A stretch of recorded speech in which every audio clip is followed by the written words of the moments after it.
ध्यान से सुनिए, जो आप आज जानने जा रहे हैं वो कोई साधारण कथा नहीं, बल्कि वो रहस्य है जो हजारों साल पहले ग्रंथों में छुपा दिया गया था।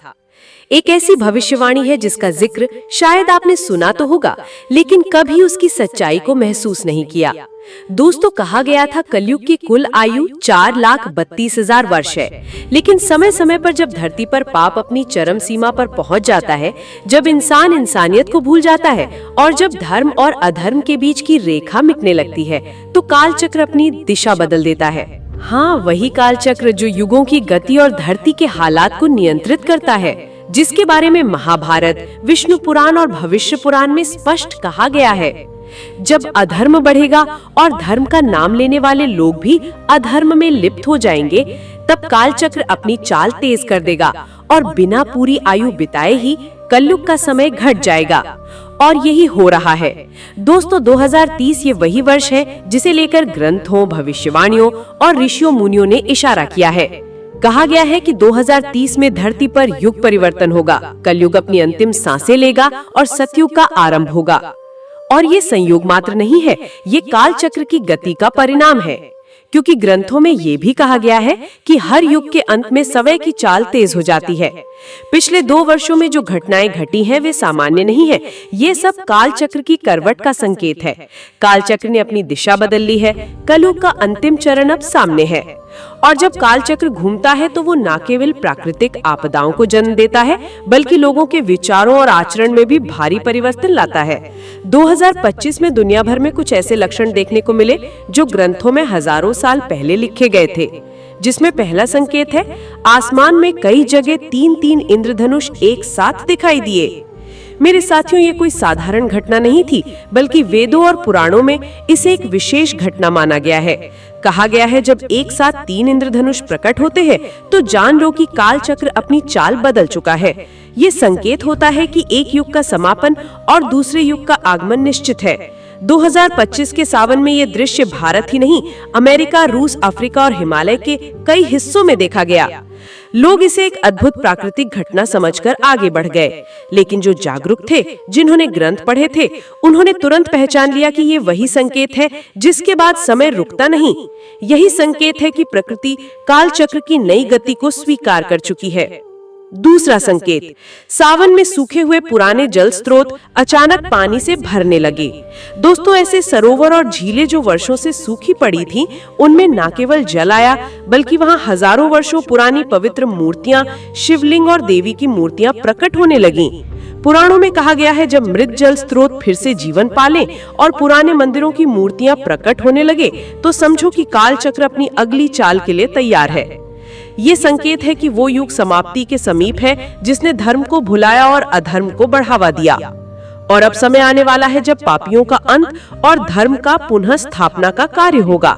संकेत शिव भक्ति का असाधारण उभार। 2025 के सावन में भारत ही नहीं, नेपाल, भूटान और इंडोनेशिया तक के शिव मंदिरों में भक्तों की भीड़ इतनी अधिक उमड़ी कि कई मंदिर प्रशासन को आपातकालीन व्यवस्था करनी पड़ी। और सबसे अद्भुत बात ये रही कि जिन युवाओं ने कभी मंदिर का रुख तक नहीं किया था, वे भी अपने आप शिव भक्ति की ओर खींचने लगे। स्कंद पुराण और लिंग पुराण में वर्णित है, जब युग परिवर्तन के समय कालचक्र अपनी चाल बदलता है तो महादेव के भक्तों में अचानक वृद्धि होती है। लोग अपने दुख, पाप और मोह को छोड़कर शिव भक्ति में लीन हो जाते हैं, क्योंकि कालचक्र की गति को केवल महादेव ही नियंत्रित कर सकते हैं। ये संकेत है कि शिव स्वयं युग परिवर्तन की भूमिका में आ चुके हैं। अब है असामान्य मौसम। दोस्तों, 2025 के सावन में कभी कभी एक ही दिन में 4 मौसम देखने को मिले। सुबह कड़ी धूप, दोपहर को तेज आंधी, शाम को मूसलाधार बारिश और रात को बर्फ गिरना। ये केवल भारत में नहीं, विश्व के अलग अलग कोनों में देखने को मिला। अग्नि पुराण कहता है, जब ऋतुएं अपनी मर्यादा छोड़ दें तो जान लो कि कालचक्र नया अध्याय लिखने को व्याकुल है। 2025 के सावन ने इसी परंपरा का अनुसरण किया। ये मौसम का खेल नहीं था, बल्कि ये कालचक्र की करवट थी। प्रकृति स्वयं अपने अगले युग की तैयारी कर रही थी। अब 5वां संकेत है, धरती के नीचे से आती हुई अजीब आवाजें। सावन के महीने में रात के सन्नाटे में कई जगह धरती के भीतर से कंपन और गूंज सुनाई दी। कई भूवैज्ञानिक इसे प्राकृतिक हलचल कहकर भूल गए, लेकिन गरुड़ पुराण और भविष्य पुराण में स्पष्ट लिखा है कि जब काल चक्र घूमता है तो धरती अपने भीतर से संकेत देने लगती है। और 2025 में धरती के कंपन ने यही बताया कि अब समय बचा नहीं है, कलयुग का अंत पास है। छठा और सबसे बड़ा संकेत, अचानक से धर्म ग्रंथों की ओर लोगों का आकर्षण। दोस्तों, 2025 के सावन में लाखों लोगों ने न केवल गीता और रामायण पढ़ी, बल्कि शिव महापुराण, कालिका पुराण, ब्रह्मवैवर्त पुराण की कथाएं भी सुननी शुरू कर दी। हजारों साल बाद पहली बार ये देखा गया कि गांव-गांव में शिव पुराण का पाठ हुआ, और ये मात्र एक धार्मिक जागृति नहीं थी, ये काल चक्र की दिशा का प्रमाण था। पुराणों में कहा गया है, जब अनजाने ही लोग धर्म ग्रंथों की ओर लौटने लगे, तब जान लो सतयुग का द्वार खुलने वाला है। ये काल चक्र की अंतिम गति है, कलयुग के पट अब बंद होने को है। इन 6 संकेतों के यदि आप गहराई से देखेंगे तो समझ पाएंगे कि ये कोई संयोग नहीं, बल्कि काल चक्र का निर्णायक मोड़ है। अब मेरे दोस्तों, प्रश्न ये उठता है कि आखिर 2030 में ऐसा क्या होगा? तो आपको बता दें कि ग्रंथों में लिखा है कि 2030 में एक ऐसी खगोलीय घटना घटेगी जो धरती के वातावरण को पूरी तरह बदल देगी। एक दिव्य तारा जो हजारों साल बाद निकलेगा, और उस तारे के उदय के साथ ही धरती पर बुराई का प्रभाव कम होने लगेगा। मनुष्यों के मन में स्वतः दया, प्रेम और भक्ति का संचार होगा, और धीरे धीरे सतयुग का आरंभ होगा।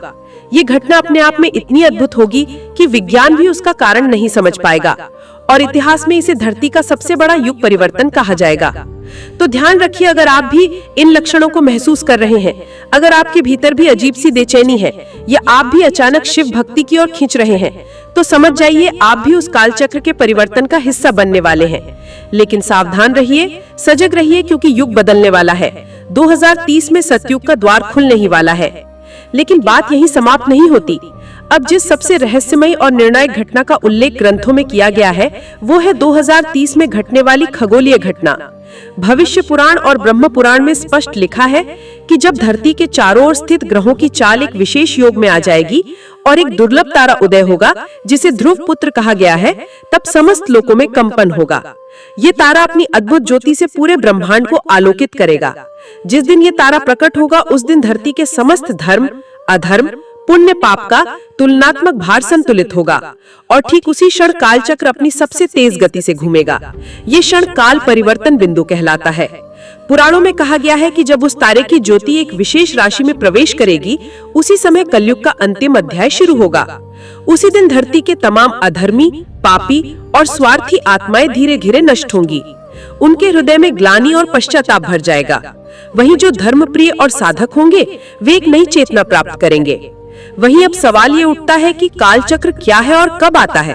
काल चक्र यानी समय का वो चक्र जो सृष्टि की गति, जीवन, मृत्यु, युग परिवर्तन और समस्त ब्रह्मांडीय घटनाओं का निर्धारण करता है। ये काल चक्र प्रत्यक्ष रूप में तब दिखाई देता है जब युग की समाप्ति समीप आती है। पिछली त्रेता और द्वापर में भी यही हुआ था। महाभारत युद्ध के समय जब कृष्ण ने काल रूप धारण किया था, वो काल चक्र की चाल का ही प्रतीक था। पुराणों में कहा गया है, जब धरती पर धर्म का ह्रास और अधर्म का बढ़ना चरम पर पहुंच जाए, तब काल चक्र जागृत होकर अपनी दिशा बदलता है।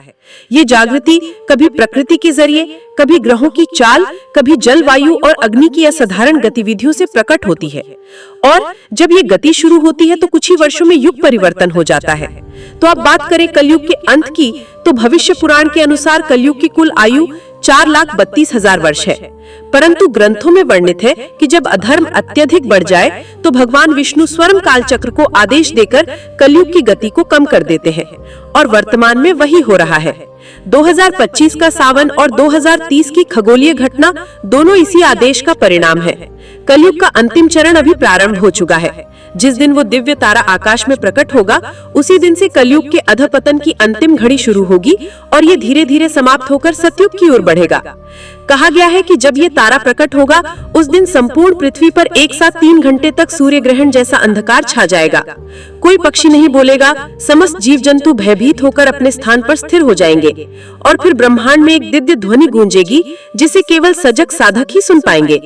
उसी क्षण काल चक्र पूरी गति से घूमेगा और युग परिवर्तन की घोषणा कर देगा। तो मेरे साथियों, सजग रहिए, क्योंकि अब जो होना है वो हजारों वर्षों से प्रतीक्षित घटना है। ध्यान रहे, इस काल चक्र से अगर आपको बचना है और सतयुग में एंटर करना है तो आपको सारे गंदी हरकतों, गंदे काम, लालच, बुराई, अपशब्द बोलना, दूसरों से जलन का भावना, चोरी, बहन बेटियों पर गंदी नजर से देखना, जब तक इन सभी बुराइयों को आप नहीं त्याग देते तब तक आप सतयुग का में एंटर नहीं कर सकते। और जो भी लोग इन सब बुरे कार्यों को नहीं छोड़ेंगे तो महाकाल के उस रौद्र रूप से आप नहीं बच सकते, अर्थात आपका विनाश तय है। फैसला अब आपको हाथों में है कि सतयुग के उस मनमोहक दृश्य को देखना है या फिर जिस रौद्र रूप से तीनों लोग कामता, जिनके सिर्फ देखने मात्र से ये सारी सृष्टि जलकर खाक हो जाती है, उन महाकाल से कैसे बचोगे। तो अभी से ईर्ष्या और बुरे कामों को छोड़ दीजिए और इसका प्रमाण सिद्ध करते हुए देखते हैं कितने लोग इस वीडियो को एक प्यारा सा लाइक करते हैं और कमेंट में जय श्री महाकाल लिखते हैं। हम फिर मिलते हैं आपसे ऐसे ही एक और इंटरेस्टिंग वीडियो को लेकर, तब तक के लिए जय श्री महाकाल।